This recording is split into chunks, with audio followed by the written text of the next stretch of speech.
Students, पिछले कुछ videos में हमने असेंशियल एलिमेंट्स पढ़े, फिर परफॉर्मेंस ऑफ कॉन्ट्रैक्ट किया। अब डिस्कस करेंगे breach of contract. Yes, very important for exam, इस पे क्वेश्चंस आते हैं। ब्रीच मैंने आपके साथ पिछली वीडियो में डिस्कस किया था ना, एक्चुअल, एंटिसिपेटरी ब्रीच।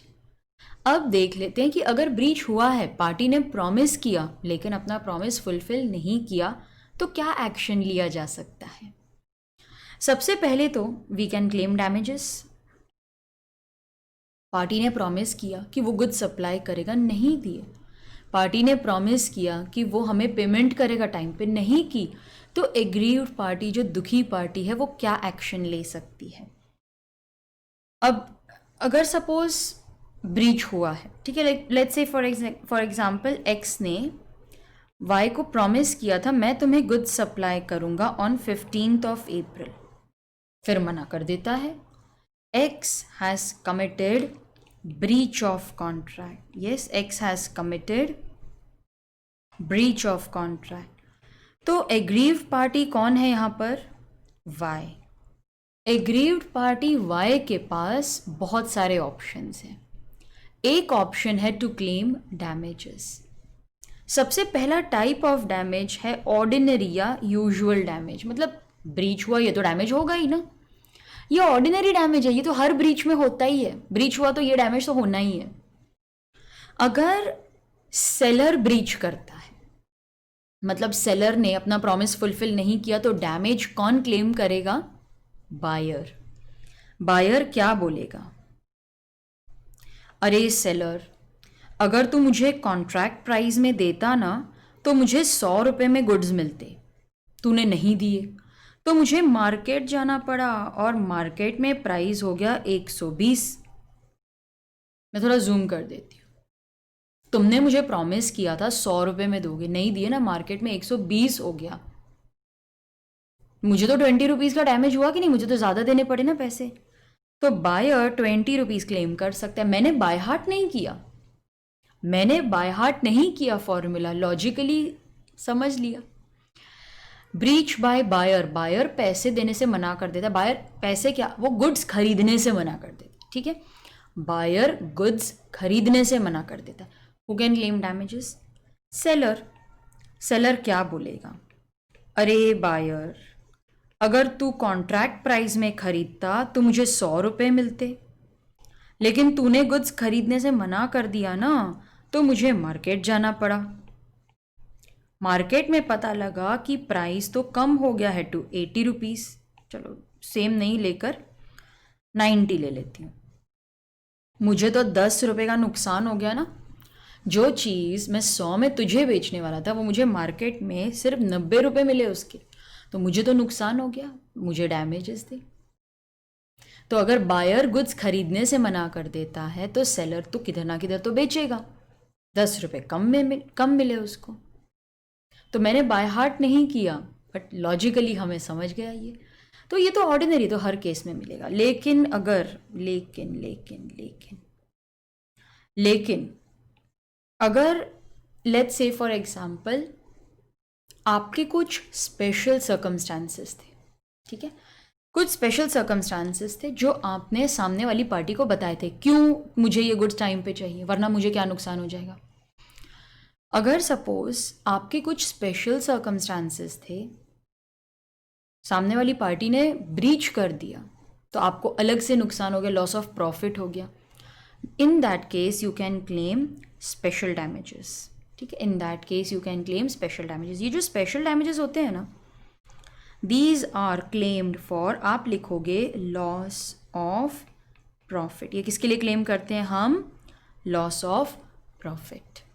कब क्लेम करते हैं? ओनली व्हेन, देखो ओनली वर्ड मेरे लिए इंपॉर्टेंट है, उसे हाईलाइट करोगे आप। ओनली व्हेन दो चीजें हैं, देयर आर स्पेशल सर्कमस्टांसेस, ठीक है, पहली बात। दूसरी बात, दीज सर्कमस्टांसेस आर कम्युनिकेटेड। मैं इसे बोल्ड में लिखूंगी क्योंकि इस पे ही क्वेश्चंस आते हैं। ठीक है, कम्युनिकेशन बहुत ही इम्पॉर्टेंट है। अगर मैंने सामने वाली पार्टी को स्पेशल सर्कमस्टांसेस के बारे में बताया तो हम ऑर्डिनरी तो क्लेम कर ही सकते हैं, उसके साथ साथ हमें स्पेशल डैमेजेस भी मिलेंगे। लेकिन अगर मैंने ये स्पेशल सर्कमस्टांसेस नहीं बताए तो सिर्फ ऑर्डिनरी डैमेजेस मिलेंगे। ये लिक्विडेटेड क्या होता है? These liquidated they are, you will write down, pre estimated. क्या है कीवर्ड? हमने क्या पढ़ा? ये प्री एस्टिमेटेड है। ब्रीच हुआ ही नहीं है, आप पहले डिसाइड कर लेते हो अगर ब्रीच हुआ ना तो ये डैमेज है 5,000 पर यूनिट, 50,000 रुपीज़ लमसम। आप पहले ही डिसाइड कर लेते हो कि ब्रीच हुआ तो इतना लेंगे। Those pre estimated are known as liquidated damages. Special damage हो गया, हमारा ऑर्डिनरी डैमेज हो गया। पहले हमने ऑर्डिनरी पढ़ा था, फिर हमने लिक्विडेटेड पढ़ा, फिर स्पेशल डैमेज। अब आते हैं टू एग्जेम्पलरी, विंडिक्टिव, या फिर इसे बोलते हैं प्यूनिटिव डैमेजेस। इंडिया में प्यूनिटिव नहीं बोलते, बट अगर आ गया तो फिर आपको कंफ्यूजन नहीं होना चाहिए, इसे बोलते हैं प्यूनिटिव। डिसिप्लिनरी डैमेजेस भी बोलते हैं। देखो, डैमेज का ना वैसे मेरा एम पनिशमेंट नहीं है, लेकिन यहाँ पर ये डैमेज में मेरा aim is to punish the other party. ये हर केस में नहीं मिलता, ये आपको मिलेगा only under 2 circumstances. The first one, कौन सा सर्कमस्टांस है? क्या आपको पता है? आपको पता है तो बताओ क्या होगा। मैं आपको सुन नहीं सकती, लेकिन आप खुद को जज तो कर सकते हो ना कि आपको आता है या नहीं। क्या होगा? Yes, very good, breach of promise to marry and correct wrongful dishonor of check by banker। वैसे ये हर सर्कमस्टांस में क्लेम नहीं कर सकते, ये सिर्फ इन्हीं 2 में आएगा क्योंकि मेरा एम पनिशमेंट है। Breach of promise to marry, सामने वाली पार्टी ने प्रॉमिस किया था वो मुझसे शादी करेगा, नहीं किया, आई कैन क्लेम डैमेजेस। अभी शादी नहीं की, उसमें आपको क्या पता कितना डैमेज हुआ है, कोई भी मन से क्लेम कर दो। I want to teach him a lesson. मुझे मना करने का क्या नतीजा है? मेरी गुडविल, मेरी रेपुटेशन, मेरी फीलिंग्स हर्ट हुई है। Wrongful dishonour of cheque by banker, मेरे अकाउंट में पैसे थे फिर भी बैंकर ने मेरा चेक बाउंस कर दिया। सामने वाली पार्टी क्या सोचेगी? मेरे अकाउंट में पैसे ही नहीं है, मेरा गुडविल अफेक्ट हुआ कि नहीं? I can claim damages. फिर आएगा nominal damage. Nominal, very small damage. Nominal small होता है ना, एकदम बहुत ही छोटा सा। नॉमिनल डैमेज, एज सच ना कुछ डैमेज हुआ ही नहीं है, बट मेरे पास तो राइट है ना क्लेम करने की, मुझे वो राइट एक्सरसाइज करनी है, इतना ही है। और एक्चुअल डैमेज कितना हुआ है? वो 10 रुपीज़ 10 पैसे। वो तो केस फाइल करने का चार्ज इससे ज़्यादा होगा, लेकिन मुझे केस फाइल करने की राइट है, मुझे वो राइट यूज़ करनी है। डैमेज कुछ खास है नहीं। Next we have damages for deterioration caused by delay in transit. ये एक ऐसा डैमेज है जो आप कैरियर से रिकवर कर सकते हो। कैरियर, यहाँ पर तो स्पेशल सर्कमस्टांसेस बताने की भी ज़रूरत नहीं है, समझने वाली बात है कि तेरे को गुड्स दी हैं, टाइम पे सप्लाई करने हैं, टाइम पे डिलीवर करने हैं, बताने की क्या बात है। They are recoverable for damages or deterioration caused to the goods। ये deterioration का meaning क्या होता है? Deterioration includes not only physical damage but it also includes, मैं कॉमा डाल देती हूँ, it also includes loss of special opportunity। अरे अगर मुझे goods टाइम पे मिल जाते ना, अगर मुझे गुड्स टाइम पे मिल जाते तो मैं उन्हें आगे सप्लाई कर देती ना। अब मुझे आगे बेचने का मौका ही नहीं मिला, आई लॉस्ट द अपॉर्चुनिटी। तो यहाँ पर फिजिकल डैमेज तो मिलेगा। अगर सपोज वो ट्रक ड्राइवर ने धूप में गाड़ी खड़ी कर दी, फ्रूट्स थे सारे खराब हो गए, तो स्पेशल डैमेज, सॉरी, वो फिजिकल डैमेज तो मिलेगा ही, साथ में loss of special opportunity, I lost the opportunity. यहाँ पर तो मुझे वो स्पेशल सर्कमस्टांस कम्युनिकेट करने की ज़रूरत नहीं है क्योंकि ये तो समझने वाली बात है, कैरियर तुम्हें गुड्स दिए हैं तो टाइम पे ही पहुंचाने हैं ना। रिमोट या indirect damages, are they recoverable? वो रिमोट है, इनडायरेक्ट है, ये ब्रीच से कनेक्टेड ही नहीं है। आप लिखोगे नो, बिकॉज ये ब्रीच से कनेक्टेड ही है, they are not connected to breach. Example, X was traveling on a midnight train. अपने वाइफ और चिल्ड्रन उनके साथ ट्रैवल कर रहा था। He was traveling with wife and children on a midnight train. रात का समय था। रेलवेज ने उसे गलत स्टेशन पे उतार दिया, 2 स्टेशन पहले ही उतार दिया। जल्दी जल्दी उतरो उतरो, स्टॉप आ गया स्टॉप आ गया। अरे ये तो हमारा है ही नहीं। रात का टाइम था, हल्की हल्की सी बारिश हो रही थी, ठंड थी। मैं सीन क्रिएट नहीं कर रही हूँ, ये फैक्ट्स हैं, केस के फैक्ट्स हैं।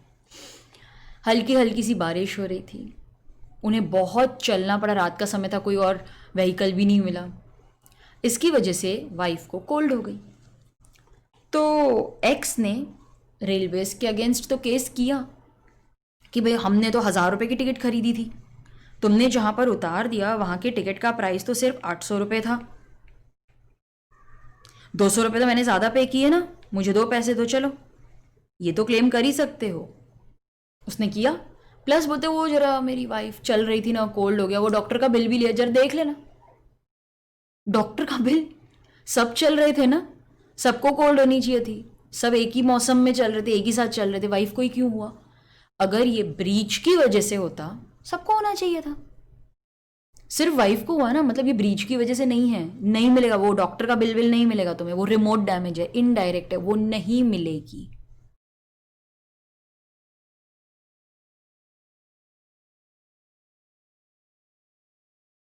तो स्टूडेंट्स हमने क्या पढ़ा? हमने पढ़ा damages for breach, ordinary, special, exemplary, punitive, nominal damages, damages for deterioration caused by delay and remote. Students अगर आपको फुल नोट्स चाहिए तो वो भी आपकी वेबसाइट पे अवेलेबल हैं, www.theorymasterslearning.com। वहाँ पर आपको पूरे नोट्स भी मिलेंगे, साथ में ये वर्कबुक भी आपको मिलेगी। अदर रेमेडीज फॉर ब्रीच, तो डैमेज तो क्लेम कर ही सकते हो, साथ में और क्या है? Sometimes we can cancel the contract and claim damages. Of course damage claim करना है तो पहले कैंसिल तो करना ही पड़ेगा ना। तो पहले हम रिसेंड करेंगे, recession means to cancel, cancellation, recession means cancellation. Contract पहले कैंसिल करो तो पहले रिसेंड करो, फिर ही आपको डैमेजेस मिलेंगे। ऐसा नहीं है दोनों फायदा नहीं मिलेगा कि भाई मैं कॉन्ट्रैक्ट भी रख लूं और डैमेजेस भी क्लेम करूं, ये नहीं मिलता, दोनों नहीं मिलते। स्पेसिफिक परफॉर्मेंस, अगर आप कोर्ट में प्रूव कर लो डैमेजेस लेकर मैं क्या करूं, मुझे तो वो गुड्स किधर और से मिलेंगे ही नहीं, तुम प्लीज पार्टी को बोलो ना कॉन्ट्रैक्ट परफॉर्म करिए, you can insist upon specific performance. हर केस में नहीं मिलेगा, ये तभी मिलेगा when, please underline, damages are not adequate. Damages लेकर हम क्या करेंगे? या फिर damages cannot be estimated, वो ऐसे गुड्स हैं कि आप डैमेज कैलकुलेट ही नहीं कर पा रहे हो। या फिर जो सब्जेक्ट मैटर है, जो गुड्स है वो यूनिक है, अगर मैंने डैमेज दे भी दी तो आप वो गुड्स किधर और से परचेस ही नहीं कर पाओगे, बहुत ही यूनिक गुड्स हैं। तो लॉ बोलते हैं ठीक है डैमेज एडिक्वेट नहीं लग रही है क्योंकि गुड्स यूनिक है, आप किधर और से भी नहीं खरीद पाओगे। पार्टी डैमेज देके कोई फ़ायदा ही नहीं होगा, वो गुड्स उसे किधर और मिलेंगे, तो प्लीज़ परफॉर्म कर देना कॉन्ट्रैक्ट। पार्टीज खुद नहीं डिसाइड कर सकते, ये कोर्ट में जाएंगे और कोर्ट की डिस्क्रिप्शन पे है, ये कोर्ट की मर्जी, कोर्ट की विश। अगर कोर्ट को लगेगा ना तभी स्पेसिफिक मिलेगा, वरना भाई तुम अपने नॉर्मल ऑर्डिनरी डैमेजेस से खुश रहो। फिर हम suit for quantum merit file कर सकते हैं। स्टूडेंट्स इसका एक सेपरेटली मैंने डिटेल्ड वीडियो बनाया है, आप प्लीज़ वो वीडियो जाकर देखना, वहाँ पर आपको क्वांटम मेरिट समझ में आ जाएगा। Suit for injunction. What is injunction? Order of the court. Restraining मतलब stopping a person. Stopping. Restraining मतलब stopping a person from doing something which he promise not to do. Party ने promise किया था कि वो ये काम नहीं करेगा, फिर वही काम करके आ रहा है. We can stop him from doing so by getting an order of injunction passed. A ने प्रॉमिस किया था, लिख के दिया था कि वो सिर्फ और सिर्फ बी से ही गुड्स खरीदेगा. उसने प्रॉमिस किया था कि जो दिवाली पे मुझे गिफ्ट देने हैं ना, मैं तुझसे ही लूंगा, चिंता मत कर. अरे फिर जाके किसी और को ऑर्डर दे आता है. हमने तो तुम्हारे लिए तैयारी करके रखी थी ना. हम वो गुड्स तुम्हारे लिए खास बना रहे हैं. तो बी कोर्ट के पास जा सकता है. बी कोर्ट के पास चला गया और उसने प्रूव कर दिया कि देखो जज, उसने प्रॉमिस किया था कि वो सिर्फ मेरे से ही गुड्स खरीदेगा, अब वो किसी और से खरीद रहा है, इन गुड्स का मैं क्या करूंगा. कोर्ट फटाफट एक ऑर्डर पास करेगा stopping A from doing something which he promise not to do. उसने प्रॉमिस किया था मैं किसी और से गुड्स नहीं खरीदूंगा, फिर क्यों खरीदा. सो सूट फॉर इंजंक्शन. स्टूडेंट्स देख लो जरा, चेक कर लो आपने सब कुछ लिख लिया है ना. बुक्स नोट्स कंप्लीट होने चाहिए हमारे. डन. ये देख लो. देखो इसका स्क्रीनशॉट लेकर ये करके बिल्कुल मज़ा नहीं आएगा आपको, बिल्कुल मज़ा नहीं आएगा, क्योंकि वो फ्लो ही नहीं मिलेगा. Best is to write. ये मत सोचो कि अरे मैम ये तो हमें सब आता है, हमें याद रहेगा. स्टूडेंट्स आपको याद रहेगा, लेकिन आपको एग्ज़ाम में लिखना है. लिख के प्रैक्टिस करो, वही आपको एग्ज़ाम में काम आएगा. Yes.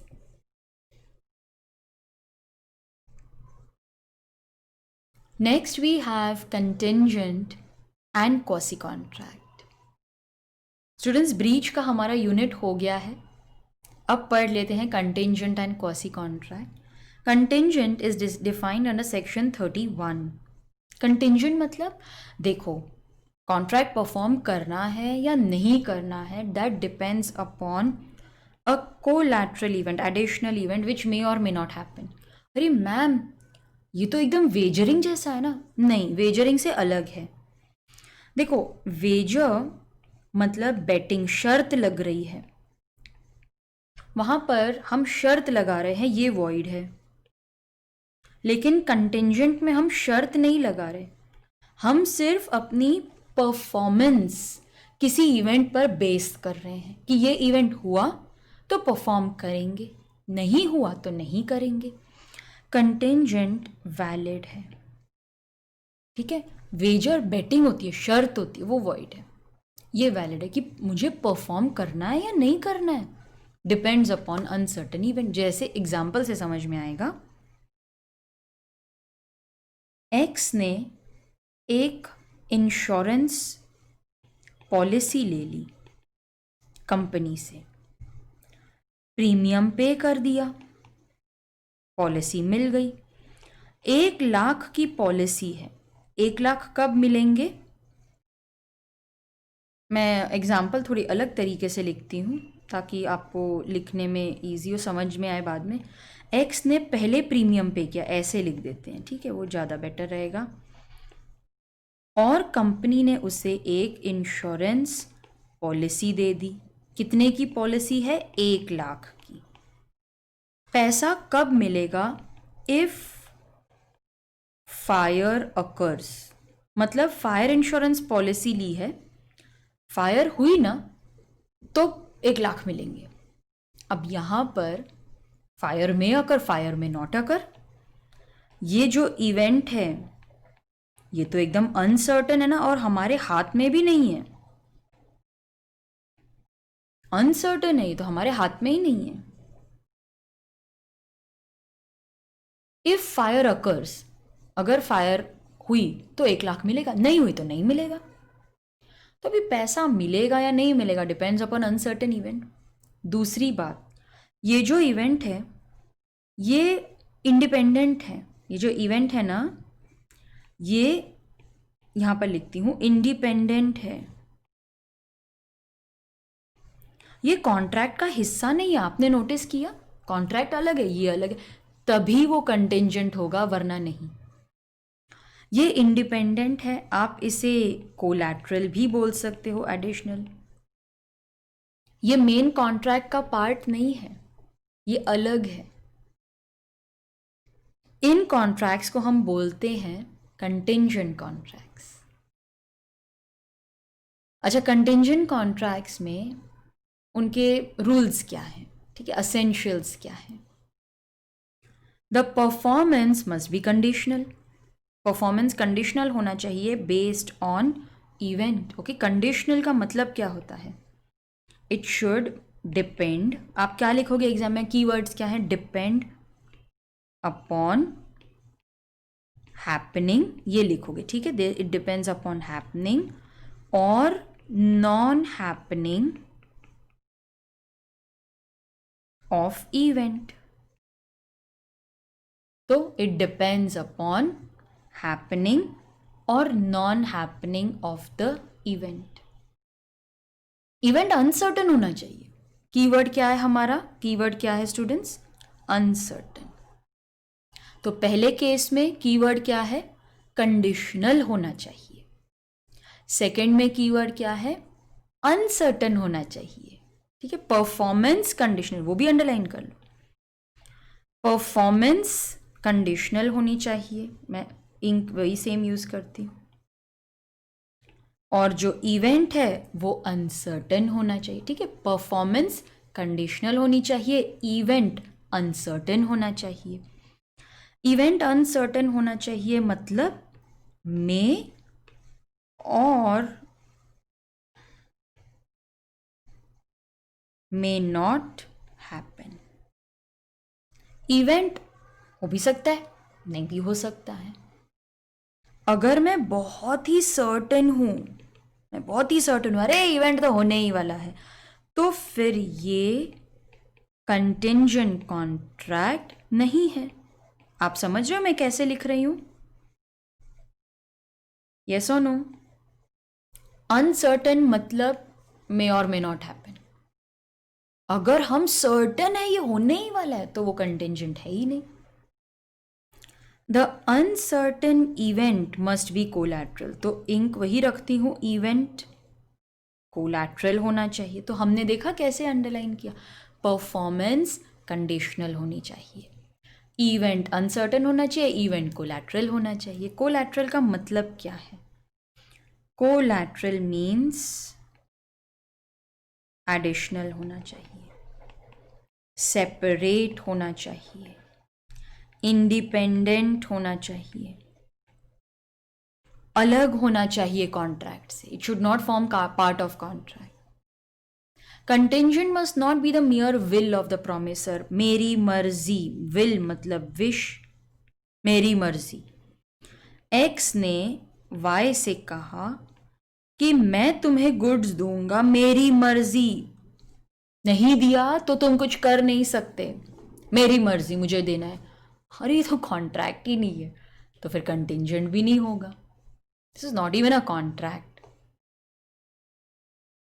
If I feel like, ठीक है, बोलते हैं I will give if I feel like, fail लिख दिया मैंने, मेरी मर्जी। कंटिंजेंट, अच्छा अभी रूल्स देख लेते हैं, ये तो असेंशियल्स थे, अभी रूल्स देख लेते हैं। आप हेडिंग दे सकते हो, हमने असेंशियल्स पढ़े, अब रूल्स पढ़ लेते हैं। Sometimes the contingent contract depends on happening, ये कीवर्ड है, फ्यूचर अनसर्टेन इवेंट, मतलब कॉन्ट्रैक्ट तभी एनफोर्स होगा व्हेन द इवेंट, बोलो क्या लिखूं? Happens. Event happens, contract is, क्या लिखें बोलो?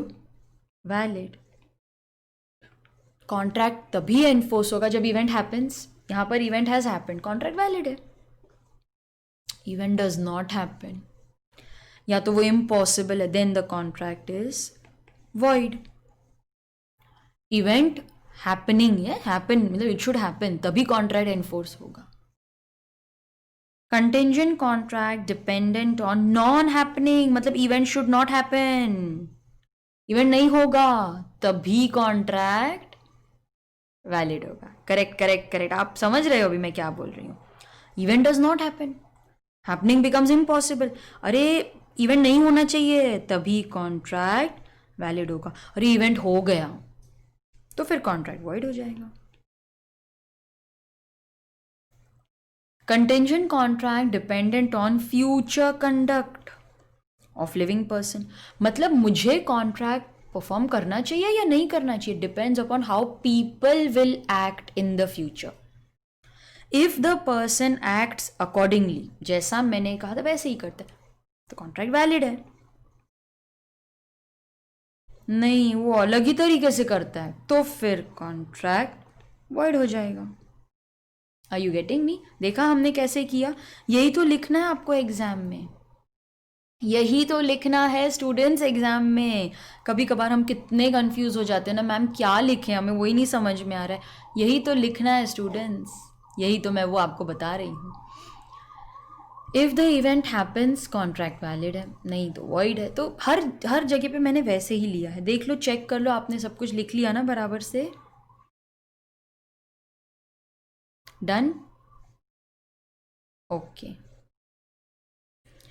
Contingent contract dependent on happening or non-happening of specified uncertain event within fixed time, मतलब अब ऊपर में हमने इवेंट्स पढ़े, हैपन नॉट हैपन, टाइम नहीं दिया था, अभी टाइम दिया है, कोई बात नहीं।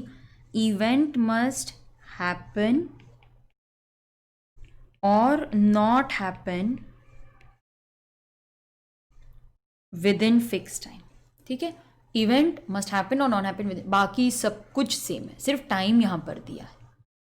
1 साल का टाइम दिया है, 6 महीने का, मतलब इवेंट या तो होना चाहिए या नहीं होना चाहिए विद इन दैट टाइम, वो डिसाइड करेगा कि कॉन्ट्रैक्ट वैलिड है या वॉइड है। Contingent contract dependent on impossible event, अरे इम्पॉसिबल इवेंट पे डिपेंडेंट है वो, ये तो इनिशियल इम्पॉसिबिलिटी हो गई।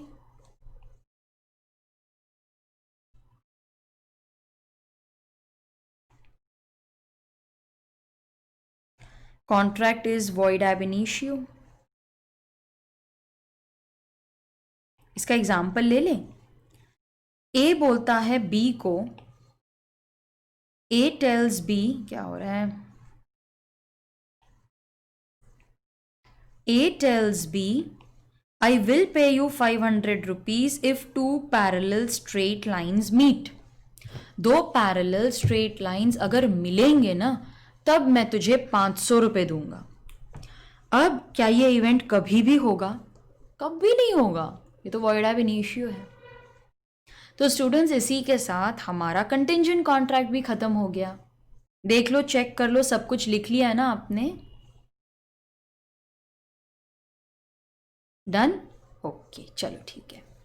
लास्ट में आता है क्वासी कॉन्ट्रैक्ट और इसके साथ में फिर हमारा कॉन्ट्रैक्ट एक्ट भी खत्म हो जाएगा। पता ही नहीं चला ना, हमारा इतना अच्छा रिवीजन हो गया, हमने तो लिख के प्रैक्टिस किया। That is my motto. Students, मैं आपको कभी भी कोई बात नहीं बोलूँगी जो मैं खुद फॉलो नहीं करती। आपके चैनल थ्योरी मास्टर्स लर्निंग पे मैंने आपके साथ वही बातें शेयर की जो मैं खुद मानती हूँ। जैसे हमने कितनी पॉजिटिविटी की बातें की, positive actions, positive words, positive thoughts, I do that in real life. मैं प्रैक्टिस करती हूँ तभी मैं प्रीच करती हूँ, that is what I try. जो भी ये करे, जो writing and practice, I believe in that. इसीलिए मैं आपको शुरू से बोलती हूँ right right right right and practice. जब हम क्लास में भी मिलते हैं, जब लाइव लेक्चर्स होते हैं, तो मेरी यही कोशिश रहती है कि मैं आपको यही बताऊँ, लिख के प्रैक्टिस करो स्टूडेंट्स, लिख के प्रैक्टिस करो ऑटोमेटिक। मैं तो अभी भी वही करती हूँ। मुझे कुछ याद करना होता है कि कुछ भी लेकर आना है, कुछ आई राइट, मैं लिख के प्रैक्टिस करती हूँ तो मुझे याद हो जाता है।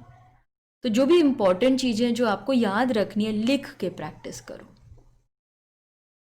What is quasi contract? It's an implied contract. Implied क्यों? क्योंकि ये कोई ऐसा सेपरेट टाइप ऑफ कॉन्ट्रैक्ट नहीं है, ये इम्प्लाइड का ही एक पार्ट है, ठीक है। Implied is same as quasi. Implied हमने पढ़ा था ना टाइप्स में।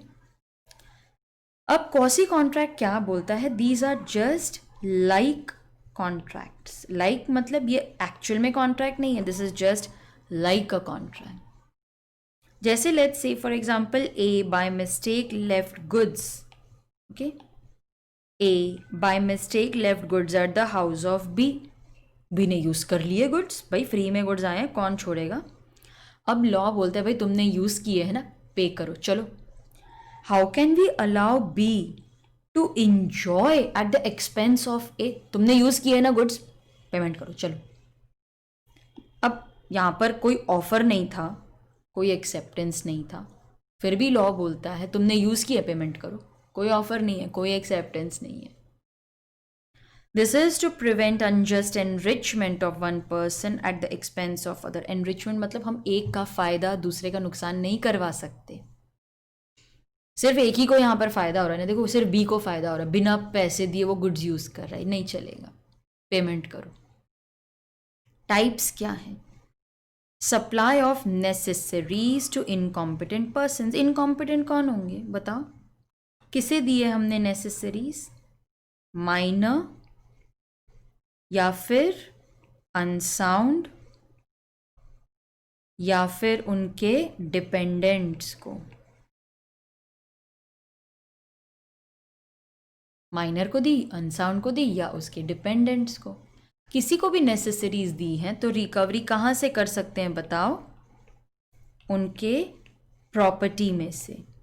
देखो वैसे इनके साथ कॉन्ट्रैक्ट करना अलाउड ही नहीं है क्योंकि केपेबल ही नहीं है ना ये लोग, लेकिन हाँ नेसेसरीज के लिए क्वासी कॉन्ट्रैक्ट बनता है कि कोई बात नहीं, वैसे तो कोई रिकवरी नहीं कर सकते, नेसेसरीज के लिए आप उनकी प्रॉपर्टी से रिकवरी कर सकते हो।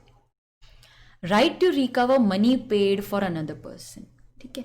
तो ए ने बी की ऑब्लिगेशन पे की, ए ने बी की ऑब्लिगेशन पे की, ठीक है। ऑब्लिगेशन किसकी थी? बी की। और पे किसने किया? ए ने किया। तो यहां पर if A has paid money for another person he can recover. Conditions क्या है यहां पर? तो A has paid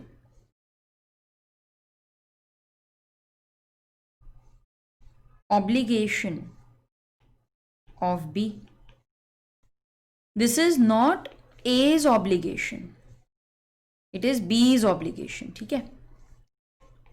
And he has some interest in paying, उसका कुछ फायदा है इसीलिए दिया, कोई ऐसे ही बैठे बैठे नहीं देता, इतना कोई हेल्प नहीं करता। तो ए ने बी की ऑब्लिगेशन पे की, ए को नहीं पे करना था, उसने किसी और के लिए किया, इनफैक्ट ये बी की ऑब्लिगेशन थी, उसका पेमेंट करने में कोई इंटरेस्ट था, उसका कुछ फायदा था, तभी रिकवर कर सकते हो। Claim for benefit received under non gratuitous act. अच्छा, इसका मतलब है कि पहले मुझे ग्रेटिटुअस का मीनिंग समझना चाहिए। ग्रेटिटुअस मतलब फ्री ऑफ कॉस्ट या फिर free of charge, free of cost या फिर free of charge. Non gratuitous मतलब I expect something in return.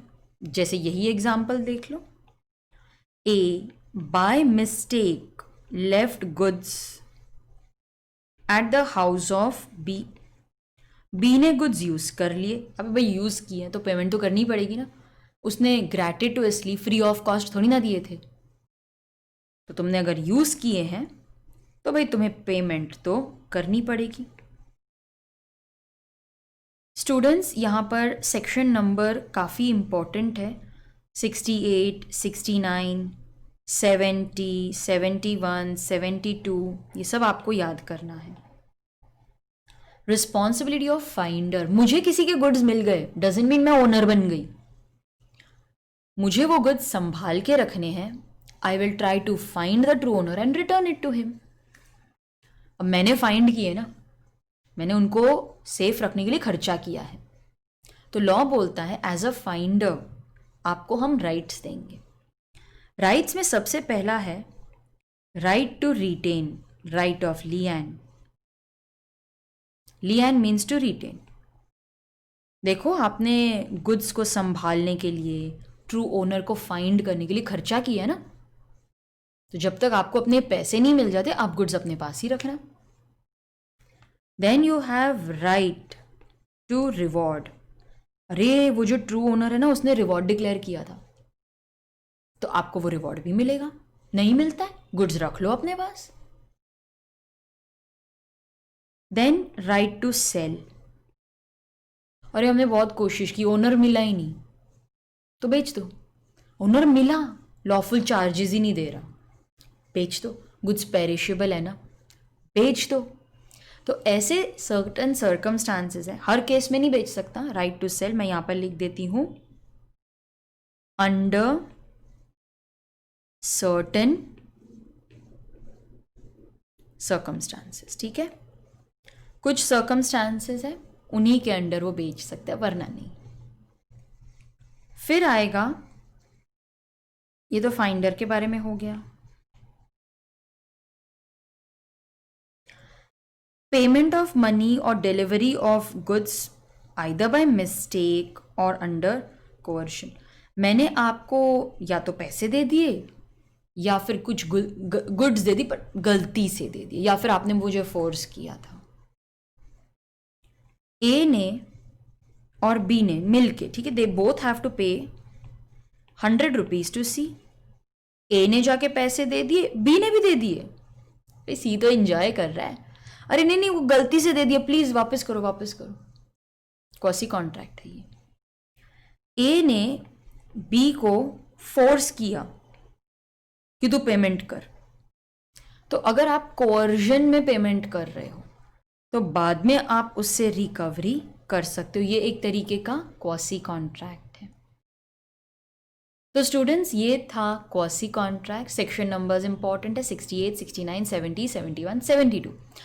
और इसी के साथ साथ हमारा कॉन्ट्रैक्ट एक्ट पूरा अच्छे से रिवाइज करके हो गया। हमने तो लास्ट मिनट के नोट्स भी बना लिए, हमने लिख के प्रैक्टिस किया है।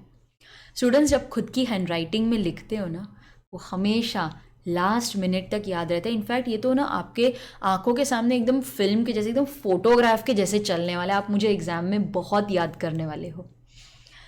ये तो हो गया कॉन्ट्रैक्ट एक्ट। नेक्स्ट हम शुरू करेंगे the Indian partnership act 1932। So I will see you in the next video.